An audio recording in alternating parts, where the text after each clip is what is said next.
Rrugën e parë nëntoksore paralajmëroi kandidati për qytetin e Shkupit nga radhët e VMRO DPMNES Orce Gjorgjevski në emisionin Klik Plus në televizionin 21. Si do të realizoj dhe cila do të jetë traseja. Мене во овој дел од Скопје, помеѓу кисела вода и центар, ќе ме паметат по Лимак. Години после мене. Некој можеби ќе го промени асфалтот таму. Некој можеби, не знам, ќе засади нови цветиња на кружните текови, кај Нова Македонија. Но јас ќе бидам човекот што ќе изгради првата подземна сообраќајница во градот Скопје и Лимак. Останато е да се доасфалтира, таму има 8 ленти. По 3 од страните има за двосмерен сообраќај на автомобили, во средината има уште 2 ленти за автобуси. Por çfarë me deponit ilegale, nga të cilat problemin më të madh e krijon vardarishte?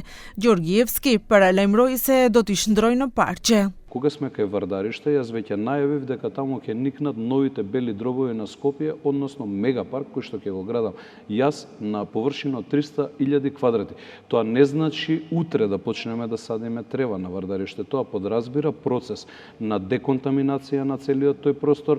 Една од првите активности кои што треба да ги направи човек кој што има честни и сериозни намери за овој град, да биде поубаво место за живење и почисто, со подобар воздух амбиентален, е да се отстранат прво депониите. Rreth planeve për përmirësimin e transportit publik, Gjorgjevski paralajmëroi 80 autobus të rinj për Shkupin që në fillim të vitit të ardhshëm.